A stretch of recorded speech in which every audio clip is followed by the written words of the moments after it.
Good morning, everybody. Thanks for joining me again this morning on the Healership path.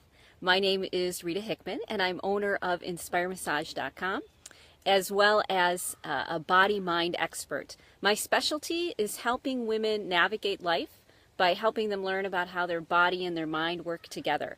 Everything from the foods that they eat, time of day that they eat, to the words that they think in their head, to the environment they surround themselves with. How does everything work together in order for us to really function at the highest level? So today's topic is, where do miracles come from? So it took me a long time to get into the author Marianne Williamson. You know, I had first heard about her, I don't know, probably about 20 some years ago. I had close friends. Oh, hi, Ro. You bet.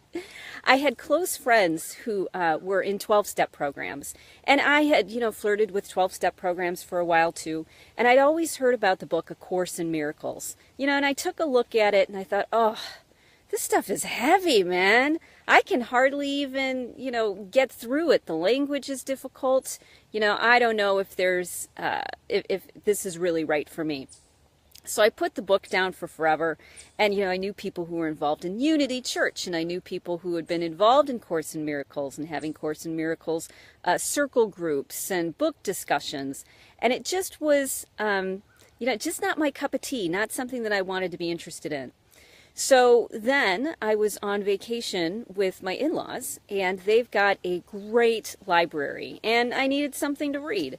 So I went through their library and I found Marianne Williamson's book, Course in Miracles. And not Course in Miracles, but one of her other books that she had written or been involved with. And I decided, hey, I guess I'll pick this one up, and started to give it a read. So actually I was fascinated. I fell into it, and that was lovely. And one of the things that stood out was what a miracle is according to her. A miracle, according to Marianne Williamson, is where you get a new understanding, you get a new insight and perspective and perception of the world that you didn't have before. That's a miracle. When your mind expands, when your paradigm shifts, when you see something different, that's the miracle that comes on. So when I took miracles from that point of view, because I was raised Catholic, and in Catholicism, miracles are very important things. They lead to sainthood. They're big deals. They're, statues that cry, and miraculous healings in pools of water. And, so I had always been a little dicey about miracles, thinking, miracles. But this new definition of a miracle being a new understanding and a new perspective of the world really, really resonate with me. And Sue, you're right. Miracles do happen daily, and you need to be open to them. And one of the ways I discovered that I could make miracles happen for me was when I would get to the other side of a stuck emotion. When we live our lives, things happen to us, and we don't have time to deal with them. I'm sorry, we just don't. We have, especially women, we've got so many things to do, and when someone comes in and attacks us, a boss or a coworker or a spouse or a friend, or when something goes wrong in our life, we typically, just put it aside and move on. I mean, I came from great female German heritage, and we're very stoic. You put it away, you compartmentalize, and you move on with your life. The problem with that is when we have a strong reaction to something, our body releases emotions.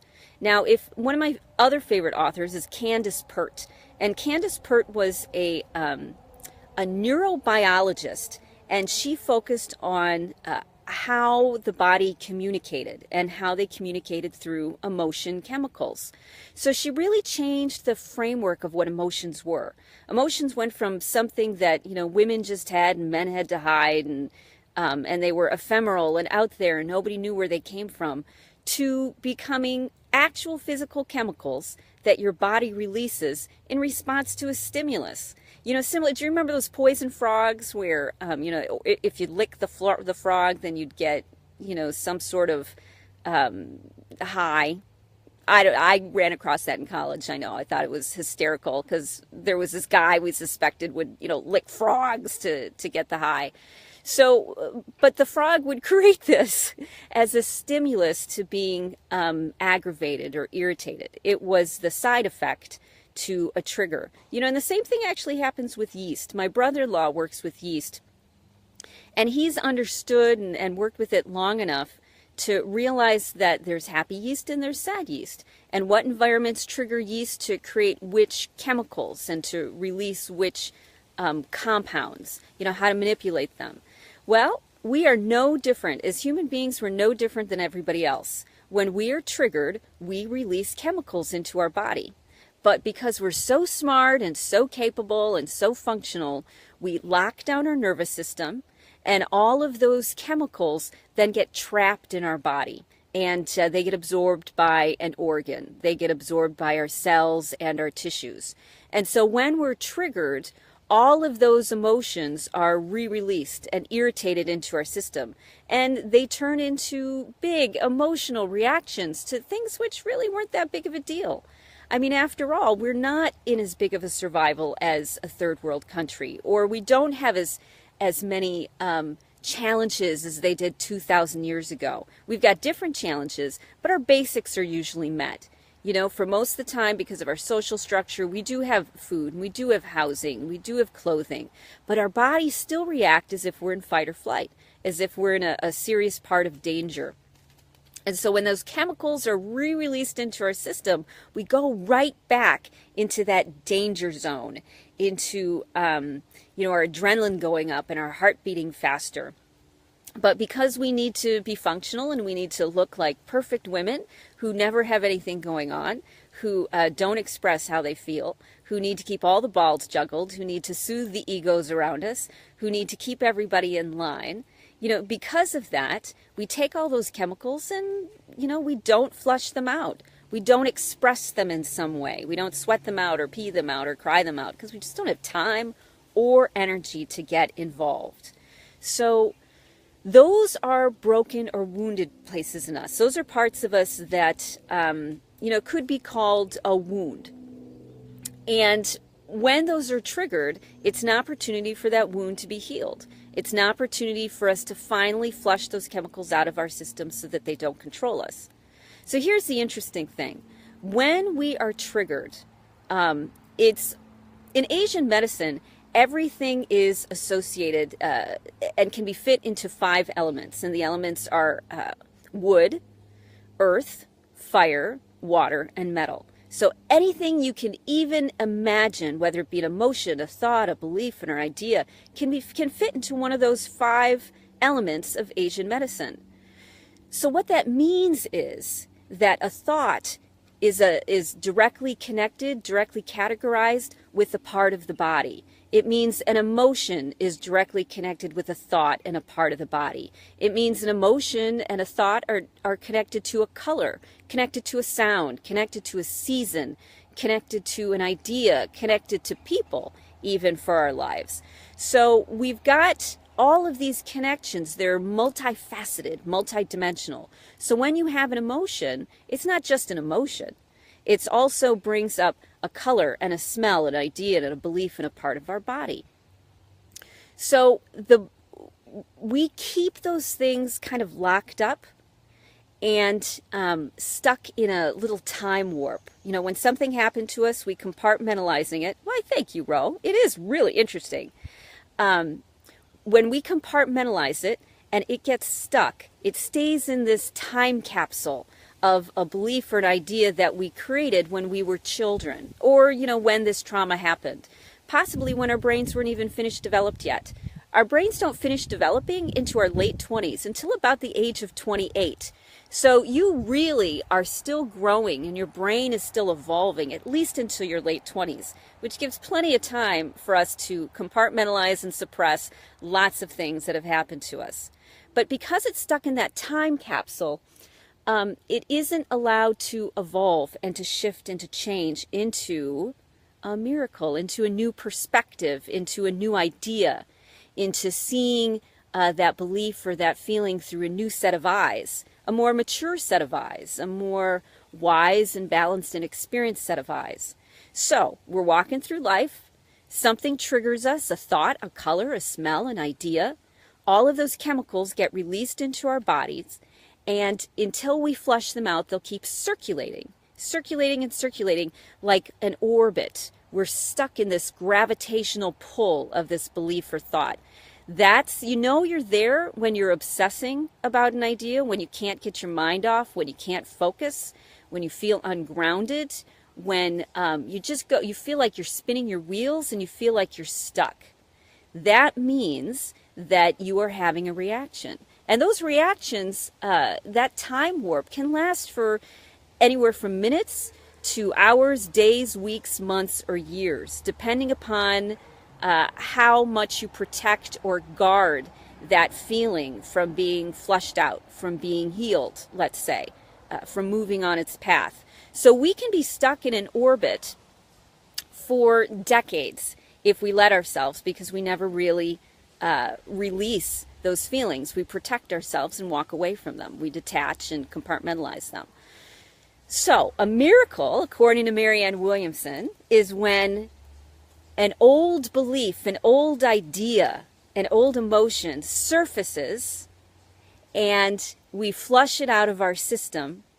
And on the other side of it, we've got all this freed up energy and freed up time and thought processes that we see the world through a different set of eyes. We get an understanding that we couldn't get before, because our conscious mind is only really available for so much information at one point in time. It doesn't have the capability, it only has so many receptors, to have information. So we can only bring to our conscious mind a certain amount of information at any point in time. So if we're obsessing and being paranoid and can't get off of certain thoughts, all those receptors are filled up with those thoughts. We don't have any space. We don't have any energy for new ideas. We don't have any ability to see things in a new way or a more mature or grown-up way. Through the eyes of who we are now, which is somebody with wisdom and understanding.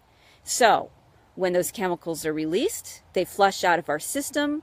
We're using up less energy to keep all those balls juggled, to deny or protect. And suddenly our mind expands and new information is able to flood in, and we get new understandings, and we get epiphanies, and we get what Marianne Williamson would call a miracle. So a miracle is simply when you let yourself be present and feel whatever it is you're feeling, when you let it move through you finally without arguing about it, without denying it, without shutting down from it or ignoring it or blaming somebody else or blaming yourself. You just go into the feeling and let it move through you. You don't even have to figure out where it came from. You don't even have to know the story behind it. That's not what matters. What matters is that you just let yourself feel it. Sadness, happiness, misery, depression, anxiety, frustration, whatever comes up, let it move through your body. And on the other side, you get those aha miracles. And that, to me, is an amazing goal to have in life, where you just keep expanding and growing, and your mind and your consciousness just keeps getting bigger, because you're not wasting all that time and energy on protecting yourself from feeling things which are old and not useful anymore. So, if you loved this, please go to inspiremassage.com and sign up for our daily emails. It keeps us all on track. You get replays of these great videos, and you start to develop a tribe and a group of people who you can really connect with and bond with on a deeper level, because I know there's so many of us who are looking for that. So let's start this movement. Let's be a part of this movement of supporting one another instead of tearing each other down. So inspiremassage.com, sign up for the emails, and I do these live streams Monday through Friday. They start around 8:15 to 8:30 in the morning, and we're going to be adding more and more women to these conversations, and it's going to be so exciting and so much fun to see what we all have to say from our different points of view. So until then, have a great weekend, and I will see you next Monday. Bye.